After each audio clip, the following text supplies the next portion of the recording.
Okay. This is when we search the web a lot or when we clean our house because we can't figure out how to get started or we can't figure out how to move forward from where we are. Okay. Um, One tool that a lot of people don't think of as helping in writer's block is a template. So if your school has a template, like here's what should be in chapter one, and here are the headings and things like that, it can at least help you break things down into smaller pieces. And that can be very, very beneficial. Moving along with that, I always recommend to people to get copies of the most recent dissertation that your chair has chaired, especially if it's using a similar methodology. That can show you what they have, your chair has accepted in the past. So it can give you, oh, they want me to write about this, or this needs to be in here.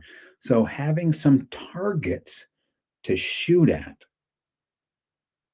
can be very beneficial to get started. Um, there's a saying that a writer once told me: nobody likes to write, everybody likes to have written. And that's true.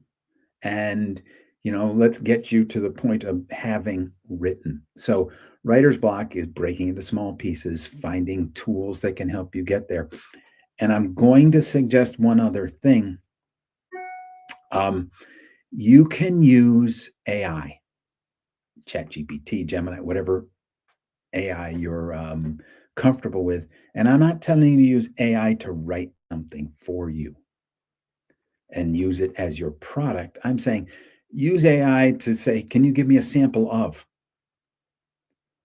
And then it can give you again something to react to. Okay, yeah, that didn't say it quite right. I'm going to move it like this. So when you're reacting to things and you're moving or rewording, it can really help you get started. Um,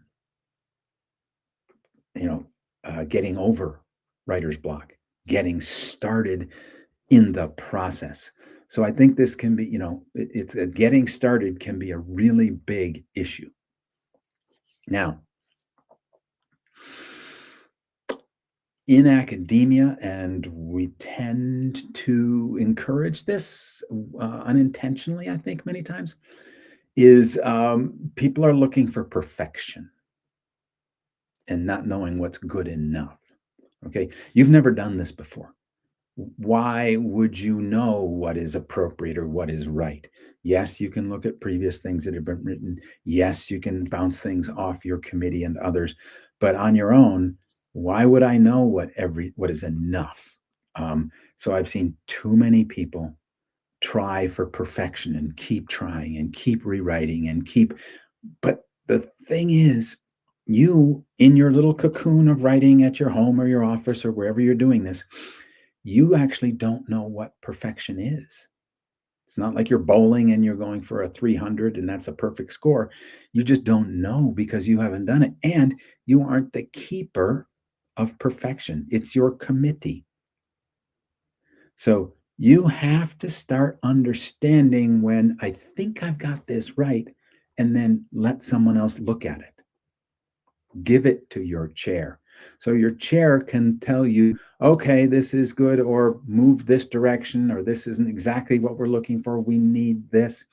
Because without direction, you may start veering off into areas that are nothing to do, and it's going to be a lot of work to bring you back in. So, beginning to understand and ask for what is good enough. And I've told people in the past they need to get a t shirt on it that says, good enough is good enough. Because, a dissertation, you get signatures on it. You don't get A pluses, you get signatures, and that's good enough. Now, you'll find people who have issues because they don't really know what goes into a dissertation. They don't know what's part of a dissertation. Some of this comes back to a template. Okay, here's the parts that need to be there. But if it says literature review and you say, great, I've looked at the literature and here are 8 articles and I'm done and here's 6 pages. Well, that's probably not thorough enough for what your committee's looking for. You don't understand the conventions, which is why I hear many dissertation chairs say, read 1 or 2 dissertations at least before you get started. Meaning, get familiar with the genre.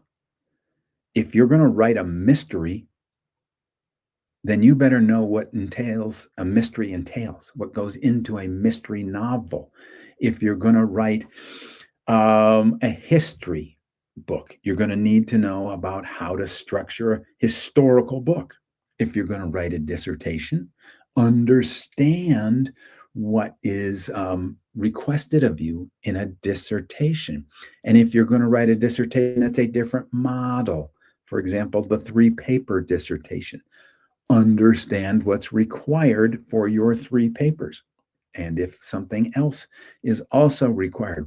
So part of writing issues is a lack of understanding what's the process is, but also a lack of understanding of the requirements of your institution. In order to get to your proposal, here's what has to happen. In order to get to your final defense, here's what has to happen. Understand your school's rules, and that can also help you save a lot of time writing. Something that comes up for people is terminology. Anytime you get into a new field, there's new terminology. I was listening to someone the other day talk about ROI, and their ROI was an abbreviation for a term or phrases I didn't know. I knew ROI as return on investment. So I had to ask, really, what do you mean by ROI?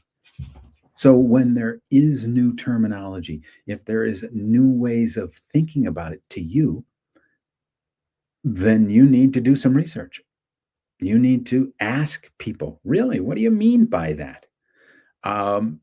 Faculty have been using these terms seemingly forever. So for them, when they give you a term, they just assume everybody knows it. But if you don't know it, then it's incumbent upon you to ask, because they're just going to assume, if you don't ask a question, that you got it. So reach out to your faculty members, reach out to fellow students, reach out to us. We'll help you translate things, because some of this process is translation, because academic writing is a new language. And that's the other big thing. This is a new language. So if you've ever tried to learn a new language and then start writing in that language, we process verbs and nouns and all kinds of parts of language maybe differently in Spanish than we do in English, or in the Basque language than we do in English. Well, academic writing is typically, for all of us, in English, but it processes things a little differently. It's a lot more exacting, and it's not a lot of nuance. It's exact, and we don't imply things. Whereas if I write a novel, I can do a lot of implying to keep the reader interested. In academic writing, we don't imply anything. We just flat out tell people things. That's what causes some people problems, is understanding that you have to tell people things. And I guess the last point of writing and academic communication I want to get to is the concepts of integration and synthesis. I've seen too many reviews of literature that are reports on literature. Jones said this, Johnson said this, Rabinowitz said this, Smith said this, Williams said this, Shankar said this, and it's a whole bunch of reporting what people said. But I don't know what Shankar said relates to what Jones said based on what you told me. Do not make the reader try to figure it out. You want to let the reader know that you understand how everything integrates and how you can synthesize the material. You're showing a mastery of the material. And that's what they're looking for when they ask you, hey, synthesize this material.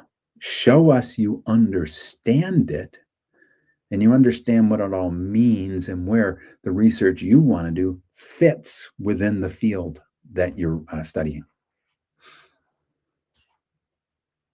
Are there any questions today from people?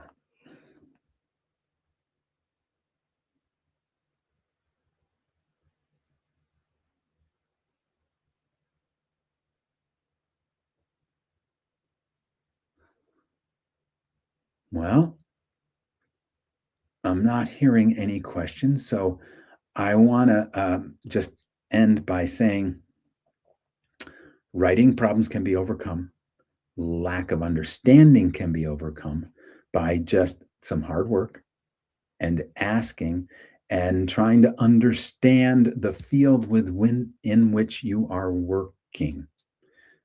The style you're using, is it APA or Turabian or whatever, understanding what's required there.